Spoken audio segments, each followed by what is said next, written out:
अर्थ, धरती, the most complex object known to the humankind। अगर पूरे ब्रह्मांड या यूनिवर्स में इंसानियत के लिए सबसे अच्छी जगह होगी तो वो होगी अर्थ। अगर पूरे ब्रह्मांड या यूनिवर्स में इंसानियत के लिए सबसे सेफ जगह होगी तो वो होगी अर्थ। अर्थ का इतना सेफ, कंफर्टेबल और कॉम्प्लेक्स होने के बावजूद भी एक टाइम ऐसा था जब अर्थ वाज कंप्लीटली अ हेल। एक टाइम ऐसा भी था जब धरती राख से ज़्यादा कुछ नहीं थी। सो द क्वेश्चन इज कि आखिरकार अर्थ बनी कैसे, एंड मोस्ट इम्पोर्टेंटली उस पर लाइफ की शुरुआत कैसे हुई। आज हम इसी क्वेश्चन का डिटेल में आंसर करने वाले हैं। तो welcome, as we are going to talk about how did life actually start on earth. Let's begin.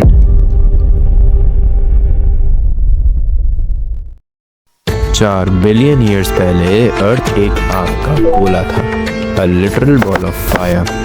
हर तरफ उबलता हुआ लावा था।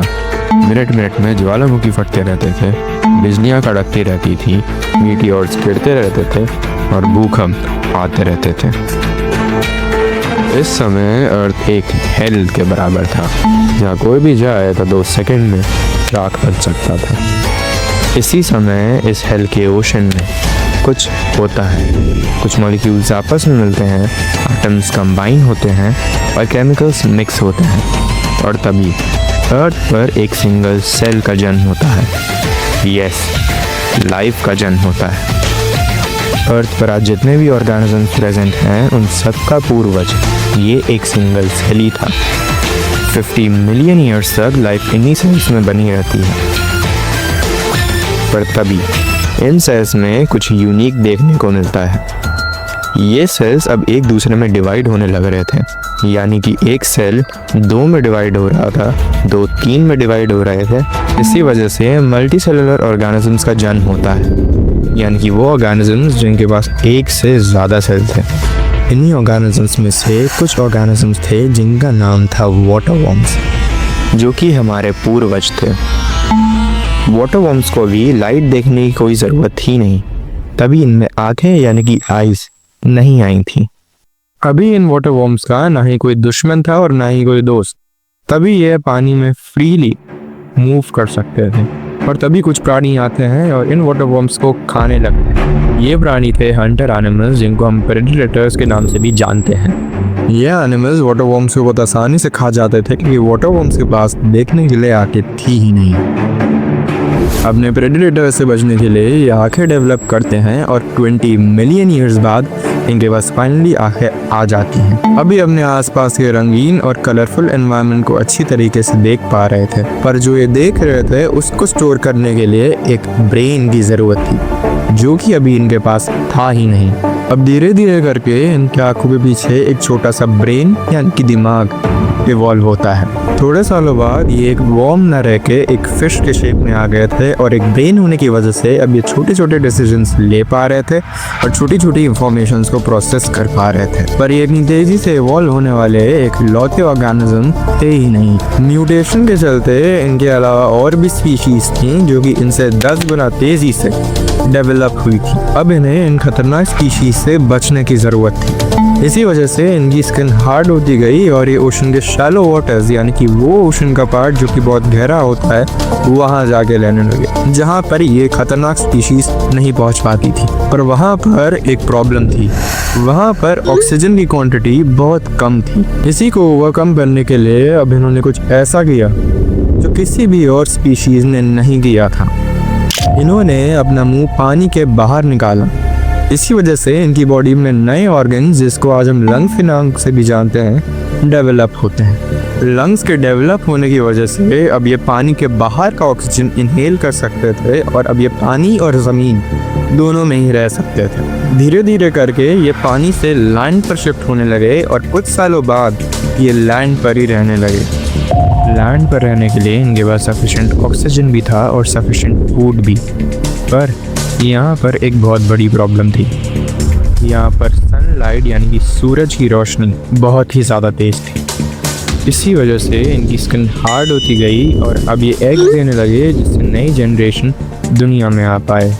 पर ये यहाँ अकेले थे ही नहीं, इनके अलावा और भी ऑर्गेनिजम्स थे जिनसे इनको खाने के लिए लड़ाई करनी पड़ती थी। इसी लड़ाई को जीतने के लिए इनकी अपर बॉडी स्ट्रॉन्ग होती गई और अब ये दूसरे ऑर्गेनिजम्स को हंट करके खाने भी लगे। पर तभी कुछ ऐसा होता है जिसकी किसी ने कल्पना भी नहीं की थी। आज से 250 मिलियन ईयर्स पहले साइबेरिया में एक बहुत बड़ा वोल्केनिक इरप्शन होता है which is also known as Siberian traps. इस इवेंट में बहुत ज़्यादा नंबर में वोल्केनोस फटते हैं जो कि 100,000 साल से ज़्यादा के समय तक फटते ही रहते हैं। इस इवेंट में बहुत मेगा मैसिव एक्सट्रीम क्वांटिटी में लावा रिलीज होता है जो कि ऑस्ट्रेलिया से इतने बड़े एरिया में फैल जाता है। इस इवेंट की वजह से अर्थ का टेम्परेचर बहुत ज़्यादा बढ़ जाता है जिससे अर्थ पर स्पीशीज़ का रहना नेक्स्ट टू इम्पॉसिबल बन जाता है। इसी वजह से पर्मियन ट्रासिक एक्सटेंशन होता है which is the largest mass extension in the earth's history, जहाँ पर 90% मरीन एनिमल्स और 70% लैंड एनिमल्स एक्सटेंट हो जाते हैं। यानी कि वर्ल्ड की 95% स्पीशीज़ ऐसे ही विलुप्त हो जाती है। अर्थ अब धीरे धीरे करके वापस अपनी पुरानी स्टेट में आती है। रिकवरी के लिए अर्थ को 1 मिलियन से भी ज़्यादा का टाइम लगता है। जब अर्थ रिकवर हो चुकी थी तब हमारे पूर्वज में बहुत चेंजेस आ चुके थे, जैसे कि वो अपनी बॉडी को ड्रैग करके नहीं बल्कि अपने पैरों से ही आगे बढ़ते थे। पर यहाँ पर कोई ऐसा भी था जिसका एवोल्यूशन इतनी तेज़ी से हुआ था कि उसकी धरती पर हुकूमत चलती थी। ये थे डायनासोर्स। डायनासोर्स का एवोल्यूशन हमारे कंपैरिजन में बहुत तेज़ी से हुआ था, जिसकी वजह से ये इतने बड़े और विशाल थे। डायनासोर से बचने के लिए अब इनको कुछ ऐसा करना था जिससे ये उनके शिकार ना बन पाए। तभी इनका साइज बहुत छोटा होता जाता है और अब ये ज़मीन के अंदर रहने लगते हैं। उनके देखने से पहले इनको रिएक्ट करना पड़ता था और तभी इनके स्मेल, टच, साइट और फील के सेंसेस बहुत ज़्यादा स्ट्रॉन्ग हो जाते हैं। हमारे लिए एक सेल से एक इंसान बनने का सफ़र बहुत ज़्यादा लंबा था और ये एक बहुत बड़ी अचीवमेंट थी। पर तभी एक बहुत ही खतरनाक घटना घटती है। आज से 65 मिलियन सालों पहले स्पेस में एक माउंट एवरेस्ट जितना बड़ा एस्टेरॉयड धरती की तरफ बढ़ रहा होता है और कुछ ही पलों में धरती से टकराने वाला होता है। अगर ये एस्टेरॉयड धरती से टकरा जाता है तो इतनी ज़्यादा तबाही होगी जितना कि कोई कल्पना भी नहीं कर सकता है। बट द क्वेश्चन इज, क्या ये धरती से टकराएगा? अब यह एस्टेरॉयड एक आका गोला बन चुका होता है और धरती की तरफ बहुत तेज़ी से बढ़ रहा होता है। पर अंत में वही होता है जो होना होता है। ये एस्टेरॉयड धरती से टकरा जाता है।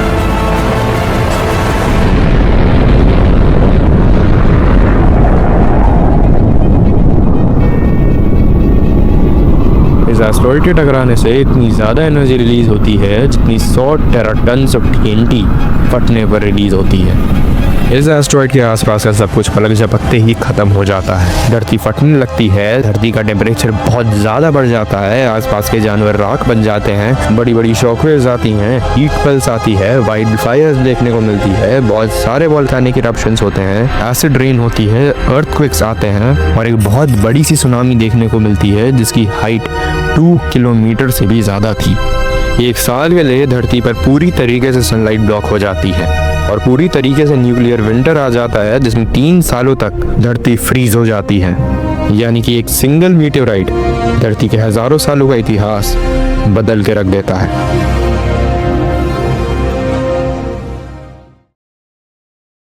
इस इवेंट में ज़्यादा 4 लेगेड क्रीचर्स सर्वाइव नहीं कर पाते हैं। डायनासोर्स एक्सटिंक्ट हो जाते हैं और 75% प्लांट और एनिमल स्पीशीज एक्सटिंक्ट हो जाती है। क्रिटेशियस पीरियड का एंड होता है और पैलोजीन पीरियड की शुरुआत होती है। ये पीरियड बाकी एनिमल्स के लिए एक बहुत अच्छा समय माना जाता है क्योंकि डायनासोर्स के जाने के बाद अब ये फ्रीली जी सकते थे। प्लांट डायनासोर्स ही एक ऐसे डायनासोर्स थे जो जिंदा बच पाए और यही डायनासोर्स आगे इवॉल्व होके बर्ड्स बन जाते हैं। यानी कि जो बर्ड्स हम देखते हैं उनका सबसे कॉमन एंसेस्टर एक फ्लाइंग डायनासोर है। सिमिलरली कहा जाता है कि टी-रेक्स इतना खतरनाक डायनासोर का क्लोजेस्ट लिविंग रिलेटिव एक चिकन है। यानी कि चिकन का सबसे कॉमन एंसेस्टर एक टी-रेक्स है।